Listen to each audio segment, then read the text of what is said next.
Hello everyone, welcome to our channel exam bar. और आज की इस वीडियो में हम डिस्कस करेंगे इन्वायरमेंट एंड इकोलॉजी से कुछ इंपॉर्टेंट क्वेश्चंस। एग्जाम पर्सपेक्टिव से इंपॉर्टेंट क्वेश्चंस हैं।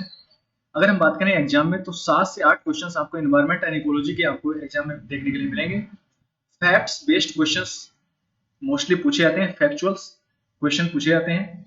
तो इंपॉर्टेंट क्वेश्चन है एग्जाम पर्सपेक्टिव से, ज़्यादा से ज़्यादा प्रैक्टिस कीजिए एग्जाम में अच्छा स्कोर करने के लिए। तो चलिए शुरू करते हैं फर्स्ट क्वेश्चन के साथ। फर्स्ट क्वेश्चन है, the world environment conference, environment से रिलेटेड है। World environment conference was organised in the year 1997। आपके ऑप्शन है Rio de Janeiro, Nairobi, Kyoto या फिर न्यूयॉर्क। तो इसका करेक्ट ऑप्शन है सी, क्योटो। तो जो वर्ल्ड इन्वायरमेंट कॉन्फ्रेंस है ये UNFCCC की कॉन्फ्रेंस है जो रिलेटेड है क्लाइमेट चेंज, और ये 1997 में ऑर्गेनाइज किया गया था इसको कहां पर, क्योटो में। तो करेक्ट ऑप्शन है इसका C. Next question, Kyoto Protocol to the United Nations Framework Convention on Climate Change came into force on. ये क्योटो प्रोटोकॉल है, ये कब से इफेक्टिव हुआ? जो पार्ट है किसका, United nation framework Convention on Climate change, UNFCCC। Important है एग्जाम पर्सपेक्टिव से, क्योंकि जो अभी रिसेंट कोप हुई है कॉन्फ्रेंस ऑफ पार्टीज, वो UAE में, दुबई में। तो एग्जाम पर्सपेक्टिव से इंपोर्टेंट है। ये कब से इफेक्टिव हुआ? आपके ऑप्शन है 1997, 2000, 2005 या फिर 2007। तो करेक्ट आंसर इसका सी, 2005 में क्योटो प्रोटोकॉल 2005 से इफेक्टिव यानी इफेक्ट में आया। नेक्स्ट क्वेश्चन है, which of the following is not correct about ecosystem? It comprises both, A है, it comprises both abiotic and biotic component, ये करेक्ट है। It has its productivity, correct. It is a close system, तो ये wrong है, यानी कि इसका जो ऑप्शन है आपका करेक्ट वो है सी। इकोसिस्टम क्लोज नहीं, ओपन सिस्टम होता है जहां पर एबायोटिक, बायोटिक और ह्यूमन इंटरेक्शंस होती है अमंग स्पीसीज। तो इसका करेक्ट आंसर है सी। नेक्स्ट क्वेश्चन है, estuaries, mangrove, swamp are examples of which type of ecosystem? A fresh water ecosystem, brackish water ecosystem, marine ecosystem या फिर नन ऑफ द अबव। तो इसका जो करेक्ट आंसर है वो होगा बी, ब्रैकिश वाटर इकोसिस्टम।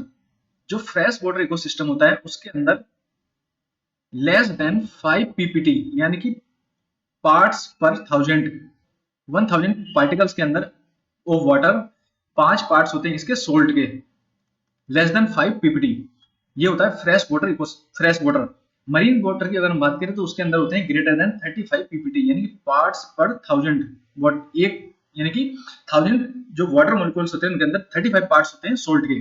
तो 5 ppt और 35 ppt के जो बीच की रेंज होती है उसको बोलते हैं ब्रैकिश वाटर इकोसिस्टम। और ये होता है इकोसिस्टम एस्चुरीज और मैंग्रोव जो जहां पर होते हैं उसे बोलते हैं मैंग्रोव स्वैम्प। तो उसका जो इकोसिस्टम होता है वो होता है brackish water ecosystem. Correct answer इसका बी। नेक्स्ट है, coral reefs live with zooxanthellae microscopic algae. तो आपको पता होगा जो कोरल रीफ है वो जूजेंथले जो एल्गी होती है एक तरीके की उसके साथ रहते हैं।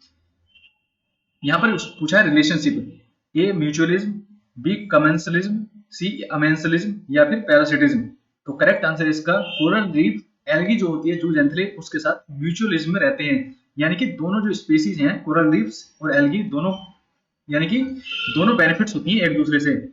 इसको बोलते हैं सिम्बायोटिक रिलेशनशिप, सिम्बायोटिक रिलेशनशिप, जिसमें दोनों जो स्पीसीज हैं, जो एल्गी होती है वो कोरल रीफ को न्यूट्रिएंट प्रोवाइड कराते हैं और जो कोरल रीफ है वो एल्गी को एक तरह का लिविंग स्पेस प्रोवाइड करता है। तो करेक्ट आंसर इसका ये म्यूचुअलिज्म। नेक्स्ट है, which of the following statements are correct? First statement, coral reefs are found mostly in tropical areas, correct. Great barrier reef is located in north west of the Australian coast. तो ये जो statement है ये wrong है। जो great barrier reef है वो Australian coast में नॉर्थ ईस्ट डायरेक्शन में लोकेटेड है। तो इसका जो करेक्ट ऑप्शन होगा वो होगा ए, ओनली 1। नेक्स्ट क्वेश्चन है, स्टेटमेंट टाइप क्वेश्चन है, which of the following statements is या are correct? First statement, one of the primary component of photochemical smoke is ozone, ये करेक्ट है। Ground level ozone is harmful for human health, ये correct है, human health, यानी कि दोनों statement correct हैं। तो जो इसका आंसर होगा करेक्ट होगा सी, बोथ 1 एंड 2। तो जो ग्राउंड लेवल ओजोन होती है अगर हम बात करें स्ट्रेटोस्फेरिक जो लेयर होती है एटमॉस्फेयर की, वहां पर ओजोन बेनिफिशियल होती है ह्यूमन हेल्थ के लिए, क्योंकि जो अल्ट्रावायलेट रेज होती हैं उनको वो रोकती है ओजोन। लेकिन जो ग्राउंड लेवल ओजोन होती है वो डिफरेंट पोल्यूटेंट के इंटरेक्शन की वजह से वहां पर बनती है, वो ह्यूमन हेल्थ के लिए हार्मफुल होती है, जो ट्रोपोस्फेयर में होती है अगर हम बात करें पर्टिकुलरली किस लेयर की एटमॉस्फेयर। नेक्स्ट क्वेश्चन है, which of the following pollutant is responsible for damaging brain and central nervous system. यहाँ पर फर्स्ट है सल्फर ऑक्साइड, ओजोन, कैडमियम या फिर लेड। तो इसका जो करेक्ट ऑप्शन है वो है लेड। जो लेड है ये पोल्यूटेंट है जो अगर इंसान के अंदर कंज्यूम करता है इंसान, तो उससे क्या होता है ब्रेन एंड और जो सेंट्रल नर्वस सिस्टम होता है वो डैमेज होने का वहां पर खतरा डेंजर रहता है because of lead. Next question है, recently many cities of India faced the menace of air pollution, which pollutant is not part of national ambient air quality standard. ये एक तरह की लिस्ट प्रोवाइड कराता है, 12 पोल्यूटेंट्स होते हैं इसके अंदर जो एटमॉस्फेयर के अंदर जिनका मेजरमेंट होता है कि कौन सा जो पोल्यूटेंट है एटमॉस्फेयर के अंदर सबसे ज्यादा भी है बिकॉज एयर पोल्यूशन के टाइम पे। तो इसके अंदर 12 पोल्यूटेंट होते हैं। तो इसमें पूछा है कि national ambient air quality standard जो होता है उसके अंदर कौन सा पोल्यूटेंट नहीं है, sulphur dioxide, nitrogen dioxide, carbon dioxide या फिर कार्बन मोनोऑक्साइड। तो करेक्ट आंसर है इसका सी, कार्बन डाइऑक्साइड NaAQS के अंदर नहीं होता है, उसका पार्ट नहीं है। नेक्स्ट क्वेश्चन है, in the marine environment main primary producer are seaweeds, phytoplanktons, marine angiosperm या फिर एक्वेटिक ब्रायोफाइट। तो इसका करेक्ट आंसर है फाइटोप्लैंक्टन। इसे बोलते हैं ग्रीन एल्गे भी बोलते हैं इसको,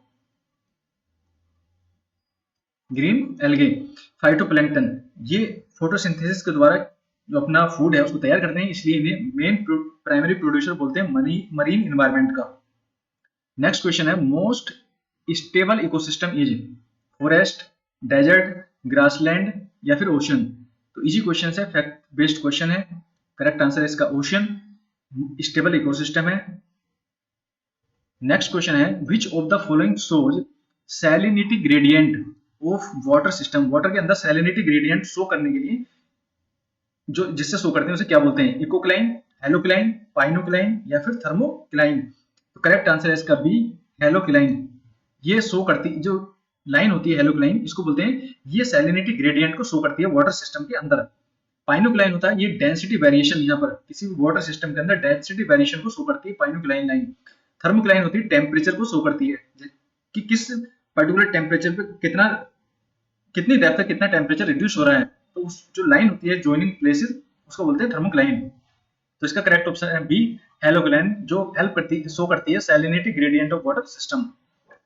नेक्स्ट है, eco sensitive zone are the areas that are declared under the, यानी कि इको सेंसिटिव जोन यहाँ पर पूछा गया है जो एरियाज हैं वो डिक्लेयर किए गए हैं किस एक्ट के अंदर। यहाँ पर एक्ट दिए हुए हैं, wild life protection act 1972, environment protection act 1986, forest conservation act 1980 या फिर वाटर कंजर्वेशन एक्ट 1974। तो करेक्ट आंसर है इसका बी, इन्वायरमेंट प्रोटेक्शन एक्ट 1986 के अंदर इको सेंसिटिव जोन को डिक्लेयर किया गया था, जो ह्यूमन जहां पर ह्यूमन का जो इन्वॉल्वमेंट है, इंटरेक्शन है, वो थोड़ा सा रेगुलेट किया गया था। नेक्स्ट क्वेश्चन है अगेन बायोडाइवर्सिटी से, biodiversity is described as the range of different species in an environment. The classification of biodiversity into alpha, beta and gamma is defined by. Biodiversity को क्लासिफाई किया गया है different parameter के हिसाब से, 3 parameter में, alpha, beta and gamma. किसने किया है? ऑप्शन है विटेकर, टिंसले, ग्रीनेल या फिर आर्ने नेस। तो करेक्ट ऑप्शन है आपका ए, विटेकर ने यहाँ पर क्लासिफाई किया है बायोडाइवर्सिटी को 3 पैरामीटर्स पे। नेक्स्ट क्वेश्चन है इंपोर्टेंट क्वेश्चन है, कई बार पूछा गया है एग्जाम में।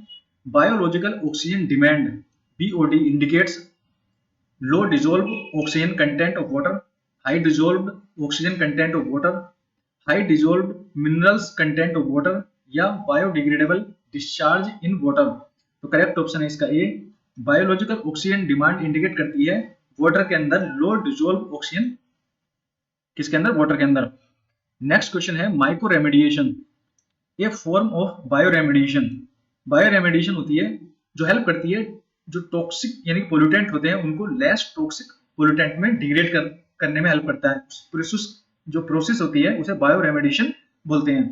तो माइक्रो रेमेडिएशन भी एक फॉर्म है बायो रेमेडिएशन का, which helps in degrading the environmental contaminants by using, यहाँ पर क्या यूज करता है ये प्रोसेस में, बैक्टीरिया, प्लांट्स, फंगी या फिर इनऑर्गेनिक मटेरियल। तो करेक्ट आंसर है इसका फंगी। माइक्रो रेमेडिएशन के अंदर फंगी को यूज किया जाता है इन्वायरमेंट कंटेमिनेंट या फिर पोल्यूटेंट को डिग्रेड करने के लिए। नेक्स्ट क्वेश्चन है the main reason for the decrease in biodiversity is habitat pollution, introduction of exotic species, over exploitation या फिर हैबिटेट डिस्ट्रक्शन। तो इसका करेक्ट आंसर है D, habitat destruction.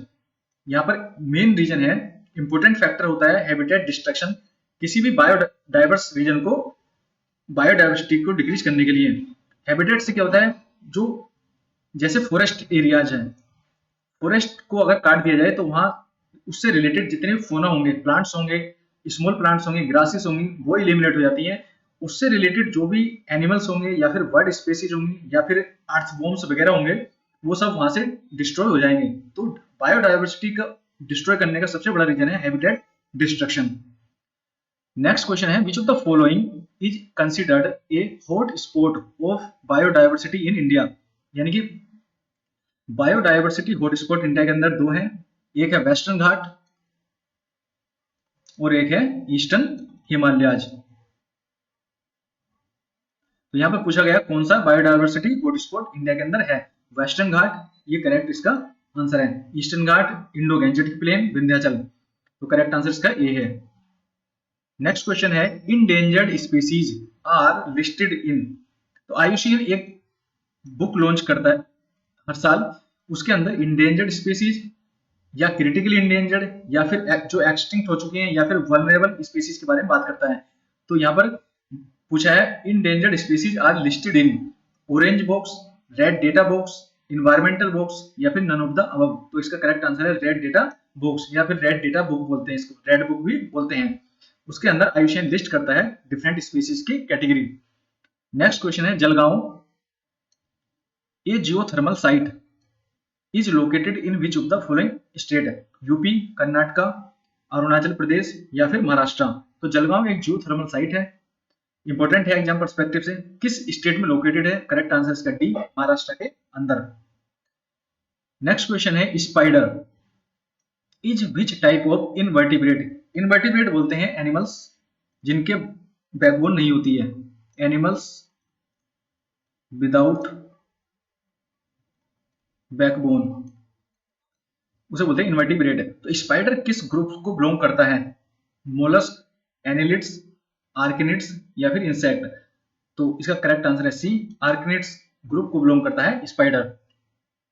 Next question है यहाँ पर रेड डेटा बुक के बारे में पूछा गया, वाज फर्स्ट इशूड इन, ये IUCN यहाँ पर इसको देता है 1970, 1966, 1972 या फिर 1986। तो जो करेक्ट आंसर है इसका वो है B, 1966। First time red data book को यहाँ पर लॉन्च किया गया था। नेक्स्ट क्वेश्चन है कश्मीर स्टैग या फिर hangul state animal of Jammu Kashmir is. ये स्टेट एनिमल है हंगुल, किसका, जम्मू एंड कश्मीर का।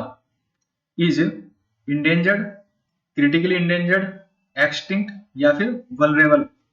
तो इसका करेक्ट आंसर है इसका बी, क्रिटिकली इंडेंजर्ड। तो जो कश्मीर स्टैग है ये क्या है, क्रिटिकली इंडेंजर्ड स्पीसीज है और स्टेट एनिमल है किसका, जम्मू एंड कश्मीर का।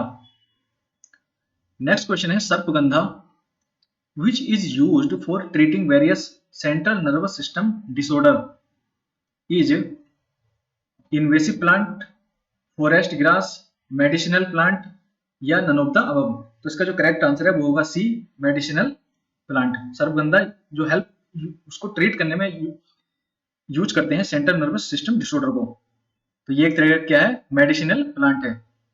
नेक्स्ट क्वेश्चन है wetland day is observed on, easy question है, पूछा जाता है एग्जाम में, 2 फरवरी, 2 अप्रैल, 2 मई या फिर 2 मार्च। तो इसका करेक्ट आंसर है ए, 2 फरवरी को वेटलैंड डे ऑब्जर्व किया जाता है वर्ल्ड वाइड।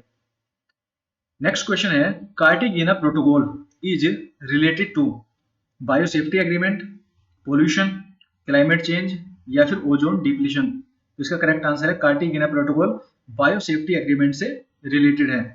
कार्टेगिना प्रोटोकॉल होता है लिविंग मॉडिफाइड ऑर्गेनिज्म जो होती हैं, लिविंग मॉडिफाइड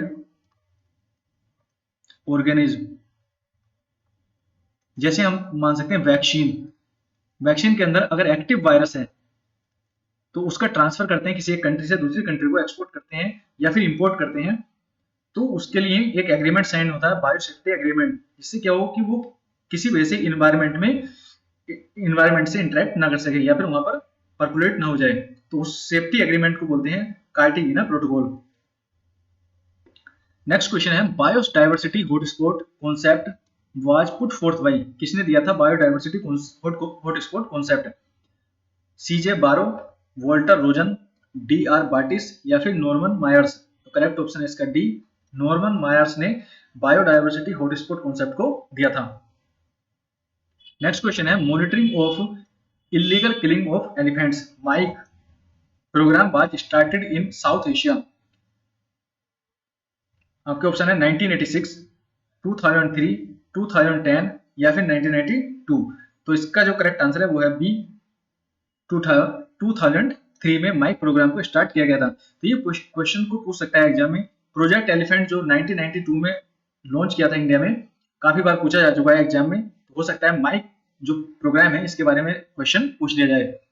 नेक्स्ट क्वेश्चन है Katarnia Ghat forest reserve a site for vulture safety zone is located in which district of UP? Option है पीलीभीत, लखीमपुर खीरी, बहराइच या फिर बलरामपुर? तो करेक्ट ऑप्शन है इसका सी, बहराइच। तो ये इंपॉर्टेंट क्वेश्चन है। कतरनिया घाट फॉरेस्ट रिजर्व कहां पर लोकेटेड है? बहराइच के अंदर। एक साइट भी है इसके अंदर वल्चर सेफ्टी जोन जिसको बोलते हैं, और यूपी के अंदर लोकेटेड है। तो एग्जाम से इंपोर्टेंट है। नेक्स्ट क्वेश्चन है lichen serve as good bio indicator for water pollution, soil pollution, air pollution या फिर नॉइज पोल्यूशन? तो करेक्ट ऑप्शन आंसर है इसका सी, लाइकेन एयर पोल्यूशन के लिए बायो इंडिकेटर का काम करता है। नेक्स्ट क्वेश्चन है which of the following groups of gases contribute to the most green house gas effect? Option है carbon dioxide, water vapour, methane या फिर ओजोन? करेक्ट ऑप्शन है इसका बी, वाटर वेपर। सबसे ज्यादा ग्रीन हाउस गैस इफेक्ट जो था water vapour का होता है 35 to 40% total. Carbon dioxide 9 to 12% के आसपास यहाँ पर इफेक्ट होता है। तो इसका जो ऑप्शन है करेक्ट है बी, वाटर वेपर। नेक्स्ट है which of the following country has the highest per capita consumption? सबसे ज्यादा हाईएस्ट पर कैपिटा कंजम्पशन किस कंट्री में है? चाइना, इंडिया, जापान या फिर यूएसए? तो करेक्ट ऑप्शन है इसका डी, यूएसए। नेक्स्ट क्वेश्चन है which one of the following gases is both harmful and beneficial to life on earth? Option है ऑक्सीजन, नाइट्रोजन, ओजोन या फिर कार्बन डाइऑक्साइड? तो करेक्ट ऑप्शन है इसका D, carbon dioxide. Carbon dioxide harmful है क्योंकि GHG जो ग्रीन हाउस गैस है उसका पार्ट है। तो जैसे कार्बन डाइऑक्साइड की क्वांटिटी बढ़ेगी, टेम्परेचर इंक्रीज होगा, उसकी वजह से जो ह्यूमन हेल्थ है उस पर इफेक्ट पड़ेगा। बेनिफिशियल है बिकॉज जो प्लांट ग्रोथ है, प्लांट इसको ऑब्जॉर्व करते हैं कार्बन डाइऑक्साइड को, तो प्लांट ग्रोथ के लिए CO2 बहुत ज्यादा बेनिफिशियल है। तो लाइफ ऑन अर्थ के लिए जो हार्मफुल हो और बेनिफिशियल हो उसका करेक्ट आंसर है D, carbon dioxide. Next question है which of the following is known as carbon negative country in the world? Option है नॉर्वे, कनाडा, यूएई या फिर भूटान? करेक्ट आंसर है इसका D, Bhutan carbon negative country है। नेक्स्ट है the green house gas liberated by cud chewing animal के द्वारा is? Option है कार्बन डाइऑक्साइड, मीथेन, CFC या फिर नाइट्रस ऑक्साइड? तो करेक्ट आंसर है इसका बी, एनिमल जो सबसे ज्यादा गैस रिलीज करते हैं वो होती है उसको बोलते हैं मीथेन। यहाँ पर ऑप्शन में एक एग्जाम में पूछा जा सकता है पैडी फील्ड,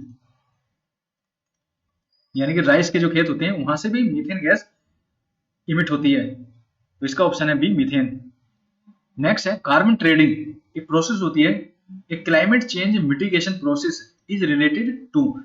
ऑप्शन है Montreal protocol, Cartagena protocol, Kyoto protocol या फिर स्टॉकहोम कन्वेंशन? तो इसका करेक्ट आंसर है C, Kyoto protocol. Climate change से रिलेटेड है कार्बन ट्रेडिंग। और क्लाइमेट चेंज से जो रिलेटेड प्रोटोकॉल है उसे वो है क्योटो प्रोटोकॉल। तो इसका जो करेक्ट आंसर है वो है सी ऑप्शन है क्योटो प्रोटोकॉल। नेक्स्ट क्वेश्चन है India's first national action plan on Climate change was released in 2008, 2012, 2010 या फिर 2015। तो करेक्ट आंसर है इसका ए 2008 में national action plan on Climate change release किया था इंडिया में। Sorry, which of the following is not listed under India's national action plan on Climate change, जो 2008 में यहाँ पर लॉन्च किया था इंडिया में, कौन सा इनके अंदर मिशन नहीं है? National solar mission, national mission on sustainable habitat, national bio energy mission या फिर national mission for green India. तो इसका जो करेक्ट ऑप्शन है वो है सी नेशनल बायो एनर्जी मिशन इसका पार्ट नहीं है। यहाँ पर 8 जो मिशन है उसके अंदर इसका पार्ट, ये नेशनल बायो एनर्जी मिशन उसका पार्ट नहीं है। नेक्स्ट क्वेश्चन है इंपोर्टेंट क्वेश्चन है एग्जाम पर्सपेक्टिव से, अभी रिसेंटली जो सीओपी हुई है क्लाइमेट चेंज से रिलेटेड है। Green climate fund to fight climate change was established in which conference of party COP? Option है Paris summit, Cancun summit, Durban summit या फिर वार्सा समिट। तो इसका जो करेक्ट ऑप्शन है वो है बी कैनकन समिट में ग्रीन क्लाइमेट फंड एस्टेब्लिश किया गया था जो हेल्प करेगा क्लाइमेट चेंज मिटिगेशन में। नेक्स्ट क्वेश्चन है ozone protects biosphere from, option है infrared rays, X rays, gamma rays या फिर अल्ट्रावायलेट रेज। तो इसका जो करेक्ट ऑप्शन है वो है डी अल्ट्रावायलेट रेज। यहाँ पर इसको ऑब्जर्व कर लेती है ओजोन और प्रोटेक्ट करती है बायोस्फीयर को from ultraviolet rays. Next question है world coffee conference was held in which city of India? Option है न्यू दिल्ली, लखनऊ, बेंगलुरु या फिर गुवाहाटी। तो यहाँ पर करेक्ट ऑप्शन है इसका सी बेंगलुरु। जो वर्ल्ड कॉफी कॉन्फ्रेंस है बेंगलुरु में यहाँ पर ऑर्गेनाइज की गई थी। नेक्स्ट क्वेश्चन है wild life conservation and sustainable tourism development conference was held in, option है लखनऊ, लखीमपुर खीरी, पीलीभीत या फिर चित्रकूट। तो करेक्ट ऑप्शन है यहाँ पर सी पीलीभीत। पीलीभीत में वाइल्ड लाइफ कंजर्वेशन और सस्टेनेबल टूरिज्म डेवलपमेंट कॉन्फ्रेंस अभी रिसेंटली हेल्ड की गई थी। नेक्स्ट है special tiger security force was formed recently to conserve the tiger in which of the following state? Option है यहाँ पर अरुणाचल प्रदेश, उत्तर प्रदेश, उत्तराखंड या फिर कर्नाटका। इसका जो करेक्ट आंसर है वो है A special tiger security force Arunachal Pradesh में अभी रिसेंटली फॉर्म की गई थी टाइगर कंजर्वेशन के लिए।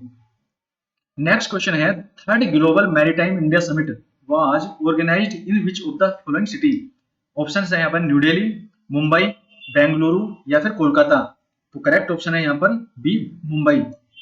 अभी जो रिसेंटली ग्लोबल मैरीटाइम समिट हुआ है थर्ड, ये मुंबई में ऑर्गेनाइज किया गया था। और ये लास्ट क्वेश्चन है आपकी आज की वीडियो का।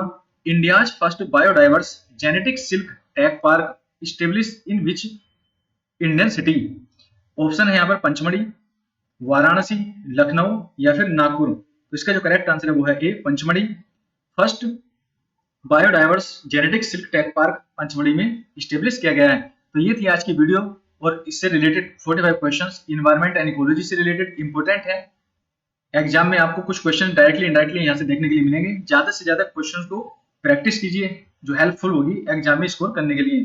तो मिलते हैं आपसे नेक्स्ट वीडियो में कुछ again static as well as current से रिलेटेड इन्वायरमेंट एंड इकोलॉजी के क्वेश्चंस के साथ। तब तक के लिए थैंक यू एवरीवन।